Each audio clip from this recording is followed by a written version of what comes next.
కరీంనగర్ జిల్లా జమ్మిగుట్ట మండలంలో మంత్రి ఈటెల రాజేందర్ పర్యటించారు. ఈ సందర్భంగా నూతనంగా 18,40,000 రూపాయలతో నిర్మించనున్న గ్రంథాలయ భవనానికి పూజ చేసి గ్రంథాలయ ఆవరణలో హరితహారంలో భాగంగా మొక్కలు నాటారు.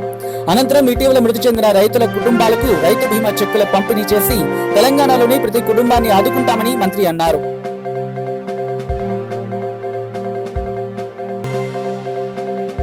నూతన గవర్నర్ల నియామకం. హిమాచల్ ప్రదేశ్ కు బండారు దత్తాత్రేయ, రాజస్థాన్ కు కల్రాజ్ మిశ్రా, తెలంగాణకు తమిళసై సౌందరరాజన్.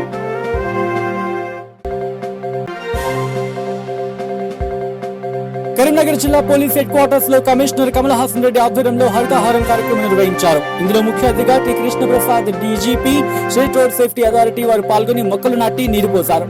ఈ సందర్భంగా వారు మాట్లాడుతూ స్క్వేర్ యార్డ్ జాగాలో కూడా మొక్కలు నాటి దాన్ని మంచిగా ప్రొటెక్ట్ చేసి సర్వైవల్ రేట్ 85% నుంచి 90 వరకు మొక్కలను పెంచాలని పోలీస్ సిబ్బందిని అభినందించారు.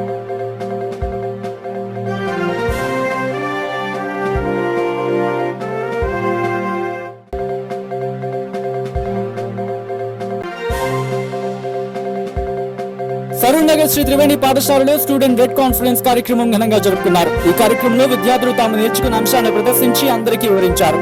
ఈ సందర్భంగా పాఠశాల చైర్మన్ గోవర్ధన్ రెడ్డి మాట్లాడుతూ ఎస్ఎల్సీ కార్యక్రమంలో విద్యార్థుల ప్రతిభను కనపరచడానికి చక్కటి అవకాశం అని అన్నారు.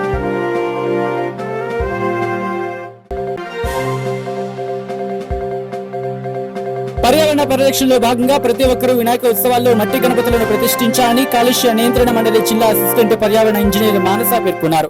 వినాయక ఉత్సవాలు యువత ప్రమాదకరమైన ప్లాస్టర్ ఆఫ్ ప్యారిస్ తో తయారు చేసిన విగ్రహాలను ప్రతిష్ఠించకుండా సహజ సిద్ధమైన మట్టితో తయారు చేసిన గణేష్ విగ్రహాలను కొనుగోలు చేసి పూజించాలని ఆమె కోరారు.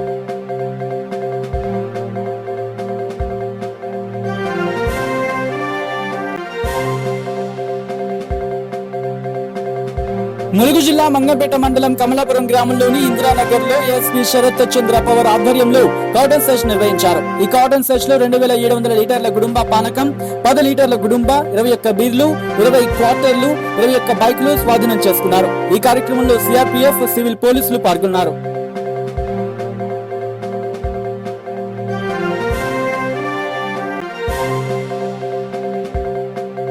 మెదక్ కలెక్టరేట్ లో సిఐటియు ఆధ్వర్యంలో వతన్ పద్ధతి కొనసాగించాలి ధర్నా నిర్వహించడం జరిగింది. తెలంగాణ రాష్ట్రంలో నాటి నిజాం పాలన నుండి గ్రామంలో అస్సల్దార్ పద్ధతి కొనసాగించడం జరిగింది.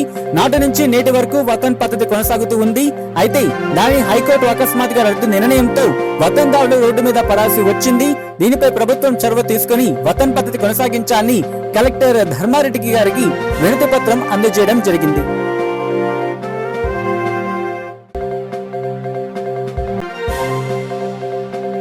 వాషింగ్టన్ వైట్ హౌస్ వద్ద కశ్మీర్ లో మానవకండ ఆపాలని, యుద్ధం సమస్యకు పరిష్కారం కాదని, మానవ హక్కులు ట్రంప్ సొంతం కాదని, కశ్మీర్ కు న్యాయం చేయాలని నినాదాలతో సాగిన నిరసనల్లో సిపిఐ జాతీయ కార్యదర్శి కె నారాయణ పాల్గొని మద్దతు తెలిపారు.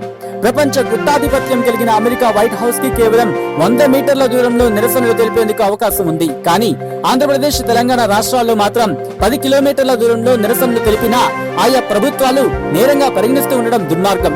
ఇది ప్రజాస్వామిక హక్కులను కాలరాయడమేనని కె నారాయణ తెలిపారు.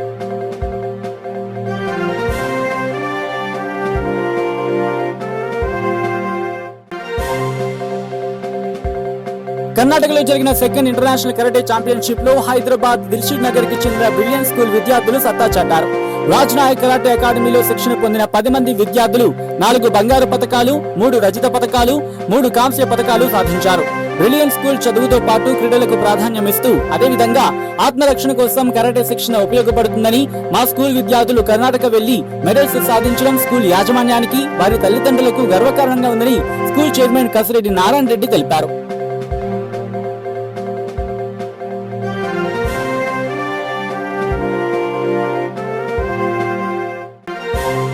అవసరం నిమిత్తం బంగారు తాకట్టు పెడితే రుణాలు ఇస్తామని సంస్థను నమ్మి ఓ వ్యక్తి మోసపోయిన సంఘటన రాజన్న సిరిసిల్ల జిల్లాలో చోటు చేసుకుంది.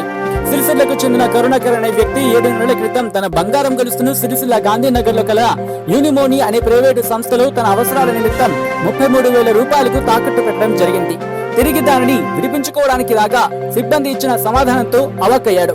నీ గొలుసును అమ్మేశారని వారు తెలపడంతో ఎలా అమ్ముతారని బాధ్యుడు మేనేజర్ ను అడగగా గొలుసు మాత్రం తిరిగి రాదని, దానికి సంబంధించిన వివరాలను ఇస్తామని మేనేజర్ సమాధానం ఇవ్వడంతో బాధితుడు మాత్రం 70,000 రూపాయల విలువ గల గొలుసని, అవసరానికి 33,000కు తాకట్టు పెడితే తనకు ఎటువంటి నోటీసులు ఇవ్వకుండా, ఎటువంటి ఫోన్ చేయకుండా ఎలా అమ్మేయడం జరిగిందని, ఎంతవరకు ఇది సమంజసమని ప్రశ్నిస్తున్నాడు. బాధితుడు కరుణాకర్ మాత్రం తన గొలుసు తిరిగి ఇచ్చే వరకు వెళ్లేది లేదని అక్కడే భీష్మించుకుని కూర్చున్నాడు. Warangal rural Narsampet MLA Perthi Sudarshan Reddy camp office లో మీడియా సమావేశం ఏర్పాటు చేశారు. పట్టణంలో Congress party sub register office శిలాఫలకం వద్ద ముఖ్యమంత్రి కేసీఆర్, ఎమ్మెల్యే పేర్తి సుదర్శన్ రెడ్డిల పిండ ప్రదానం చేయడాన్ని తీవ్రంగా ఖండించిన పేర్తి సుదర్శన్ రెడ్డి, అభివృద్ధిలో భాగంగా అనేక పనులను తీసుకొస్తే దొంగ టెండర్లను దక్కించుకుని అభివృద్ధికి అడ్డుపడుతున్న కాంగ్రెస్ పార్టీ నాయకులు ఇప్పటికైనా చిల్లర రాజకీయాల తీరు మార్చుకుని నర్సంపేట అభివృద్ధిలో పాలు పంచుకోవాలని ఎమ్మెల్యే పేర్తి సుదర్శన్ రెడ్డి హెచ్చరించడం జరిగింది.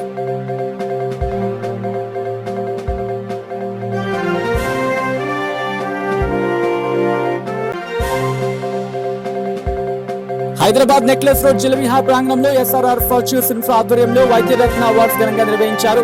ఈ కార్యక్రమంలో Telangana health minister Etela Rajender, tourism minister Srinivas Goud, Panchayati Raj minister Errabelli Dayakar Rao, press academy chairman Allam Narayana హాజరై పలువురు డాక్టర్లకు అవార్డులు అందజేశారు. ఈ కార్యక్రమానికి Tollywood director Sukumar, comedian Ali తదితరులు పాల్గొన్నారు.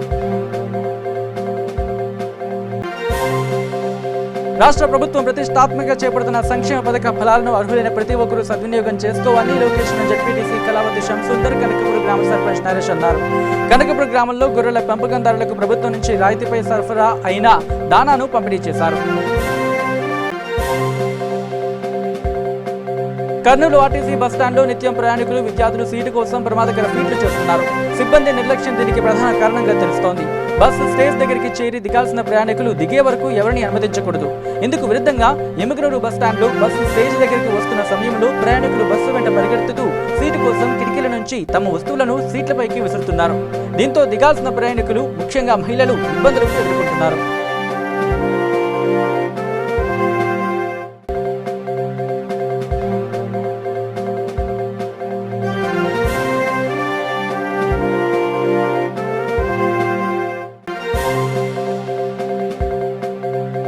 ఎన్నిన రిజర్వాయర్లన్నీ జలకల సంతరించుకోవడం ముఖ్యమంత్రి కేసీఆర్ ఆలోచన ఫలితమేనని ఎమ్మెల్యే గంగుల కమలాకర్ అన్నారు.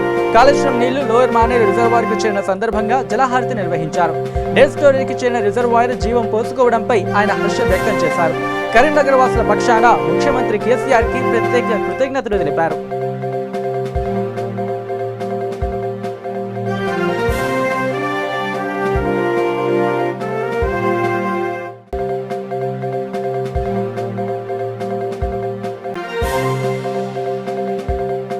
హైదరాబాద్ నుంచి కరీంనగర్ వెళ్తూ జిల్లా కేంద్రంలోని రఘునాథపల్లిలో బీజేపీ జాతీయ ప్రధాన కార్యదర్శి రామాధవ్, రాష్ట్ర అధ్యక్షుడు లక్ష్మణ్ అమరవీరుల స్తూపానికి నివాళులర్పించారు. సిద్దిపేట పట్టణ శివారులోని పొన్నాల దాబాల వద్దకు చేరుకోగాని వారికి పట్టణ బీజేపీ నాయకులు ఘన స్వాగతం పలికారు. అనంతరం అక్కడి నుంచి ర్యాలీగా బయలుదేరి రఘునాథపల్లి అమరవీరుల స్తూపం వద్దకు చేరుకొని అక్కడ స్తూపానికి పూలతో నివాళులర్పించారు. అనంతరం తిరిగి కరీంనగర్ బయలుదేరి వెళ్లారు. ఈ కార్యక్రమంలో సిద్దిపేట జిల్లా అధ్యక్షుడు నాయని నరోత్తం రెడ్డి, పట్టణ బీజేపీ నాయకులు పాల్గొన్నారు.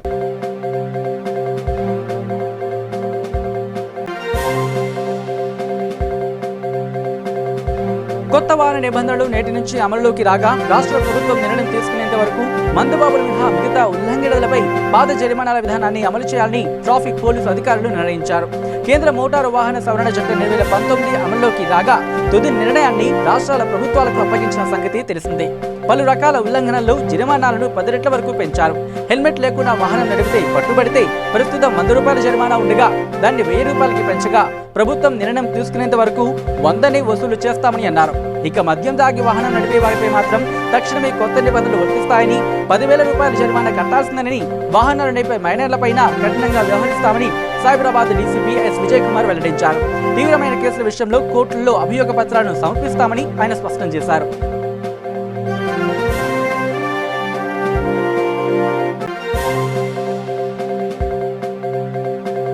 గడిచిన 9.5 ఏళ్లుగా తెలంగాణకు గవర్నర్గా విధులు నిర్వహిస్తున్న ఎస్ నరసింహన్ బదిలీ అయ్యారు. ఈ మేరకు కేంద్ర హోంశాఖ నుంచి ఉత్తర్వులు జారీ అయ్యాయి. ఈ ఉత్తర్వులు తెలంగాణ గవర్నర్ కార్యాలయానికి చేరాయా లేదా అనే విషయంపై ఇంకా స్పష్టత రావాల్సి ఉంది. ఉమ్మడి ఆంధ్రప్రదేశ్ కు 9 సంవత్సరాలకు పైగా నరసింహన్ గవర్నర్ గా కొనసాగిన విషయం తెలిసిందే.